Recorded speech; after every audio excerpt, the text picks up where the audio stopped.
মালদায় শুরু হলো রেলের উচ্ছেদ অভিযান। মালদার ইংরেজবাজার শহরের ঝলঝলিয়া এলাকায় বেআইনিভাবে রেলের জায়গায় গজিয়ে ওঠা অবৈধ নির্মাণ বুলডোজার দিয়ে গুড়িয়ে দিল রেল কর্তৃপক্ষ। ভাঙা পড়ল দুলাল সরকার খুনের ঘটনায় অভিযুক্ত বহিষ্কৃত তৃণমূল নেতা নরেন্দ্রনাথ তিওয়ারির কার্যালয় এবং তার ঘনিষ্ঠদের ক্লাব। ভাঙা পড়ল অন্যতম আরেক অভিযুক্ত কৃষ্ণ রজকের বাড়িটি রেল কলোনিতে বেআইনিভাবে তৈরি করা হয়েছিল। সম্প্রতি চলতি বছরের জানুয়ারি মাসের 2 তারিখ নিজের এলাকাতে নৃশংসভাবে খুন হন ইংরেজবাজার পৌরসভার 22 নম্বর ওয়ার্ডের কাউন্সিলর দুলাল সরকার। এই ঘটনা এখনো পর্যন্ত 9 জনকে পুলিশ গ্রেপ্তার করেছে। তার মধ্যে অন্যতম অভিযুক্ত তৃণমূল থেকে বহিষ্কৃত ওই এলাকার প্রাক্তন কাউন্সিলর নরেন্দ্রনাথ তিওয়ারি। দীর্ঘদিন ধরে মালদার ইংরেজবাজারের ঝলঝলিয়া এলাকায় রেলের জায়গা দখল করে নিজের কার্যালয় তৈরি করেছিল নরেন্দ্রনাথ তিওয়ারি। ওই এলাকাতেই রয়েছে রেলের জায়গায় অবস্থিত তার ঘনিষ্ঠদের একটি ক্লাব। দুলাল সরকার খুনের ঘটনার পরে স্থানীয় বাসিন্দারা দাবি করে এই জায়গা থেকেই খুনের ষড়যন্ত্র করা হয়েছে। অভিযুক্তরা এখানেই থাকতো। এই এলাকায় উচ্ছেদের দাবি উঠছিল। রেলের কাছেও তারা স্মারকলিপি জমা দেওয়া হয়। স্থানীয় বাসিন্দারা রেলের এই অভিযানে খুশি।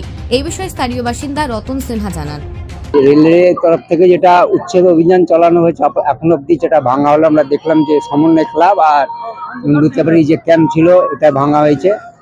এটা নিয়ে অনেক অভিযোগ ছিল, এলাকাবাসীরা অনেক অভিযোগ করেছিলেন। তারই পরিপ্রেক্ষিতে রেল এই স্টেপটা নিয়েছে, এটার আমরা সমর্থন করি। আমরা চাই যে রেল এলাকায় কোনো ইলিগাল অ্যাক্টিভিটি না হোক। রেলের কর্মচারী এবং এরা যেখানে যে রেলের জায়গাতে যারা বসবাস করছেন সবাই শান্তিভাবে থাকতে পারে, এটাই আমরা চাই। রেল তো অনেককেই উচ্ছেদের জন্য নোটিশ দিয়েছে, 180-এরও বেশি। হ্যাঁ, ওটা যারা এখানে রেলের জায়গাতে আছেন বহু দীর্ঘদিন ধরে, বা রেলের জায়গাতে যারা দোকান করে যারা নিজের জীবিকা চালাচ্ছেন, তাদের যদি কোনো রকম উচ্ছেদ হয় ওটা আমরা তার বিরোধ করবো। এরকমই তো নোটিশ দিয়েছে না? হ্যাঁ, নোটিশ দিয়েছে, কিন্তু সেটার জন্য ওদের পাশে আমরা সবসময় আছি, আমরা তৃণমূল কংগ্রেস।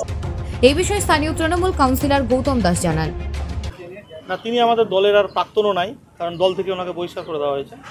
তো আমাদের প্রয়াত শ্রদ্ধেয় নেতা, তাকে দিনের আলোতে পরিকল্পনা করে হত্যা করা হয়েছিল। তারপরে এলাকার মানুষ তারা একত্রিতভাবে বলেছিল যে এগুলো না হয় এবং যে যাতে দুষ্কৃতী যারা এগুলো করেছে সেগুলোতে না থাকে।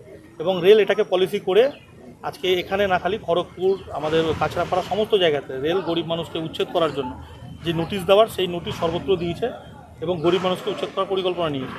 তো সেটা যদি করে রেল, আমরা এখনও পর্যন্ত এখানে দাঁড়িয়ে আছি। একটা বস্তির মানুষকে আমরা, একটা দোকানদারকে ভাঙতে দিইনি। যদি কোনো জায়গায় কারো ক্ষতিগ্রস্ত হয়, কোনো গরিব মানুষ ক্ষতি হয়, তাহলে আমরা বৃহত্তর আন্দোলনে নামবো।